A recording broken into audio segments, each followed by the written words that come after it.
E pa ko kauli guys, namalit ko sa pugon og among sudan unya kay ang tinuod karon pag gid artista sa amo kadlawanan gid karon unya kay wala man mi ko nag-eskwela mi akong bana nagtrabaho akong anak nag-eskwela. So wala na gid mi nagpahinayak pa og luto-luto kay kami ra man gyapon kay daghang kay tagbayaran. Nagpalit ko guys o lutya guys. Mahal kay siya. Kuan 18 60 centavos o di ba? Mahal lagi kay palaliton karon guys ay.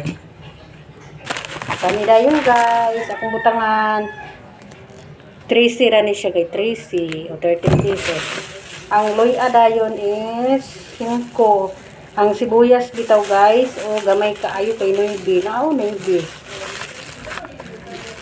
Ba to? Maklaro 9 o 9. Kapit ng G. Ayun. Kani 19. 19. Akong gusto gid ko magsabaw nga naa ni siya. Atong tanglad brato ra kay tagdo 75 3 siya po.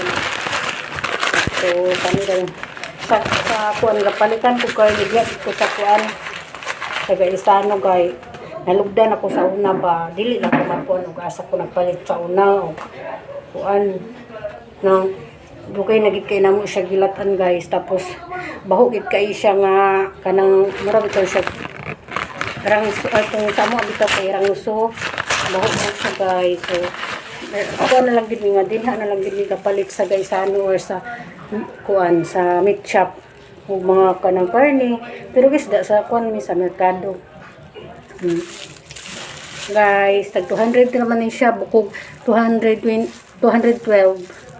Buta na to 213.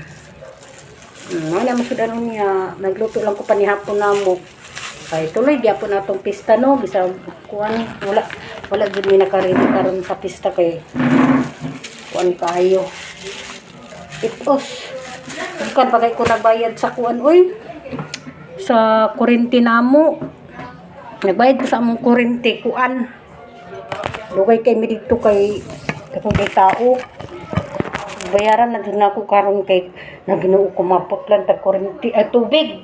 Dili kuryente nagbayad tubig. Nagbayad ko ganina nya kuan. Nang dugay kay kita ko kay naglinya bitaw. Ay nagkuan na lang din ko pag uli. Nagpalit na lang din ko ani. Kaya nagsuri-suri ko dito kay nagadto ko sa Antoniote, nagadto ko sa Estioro, wala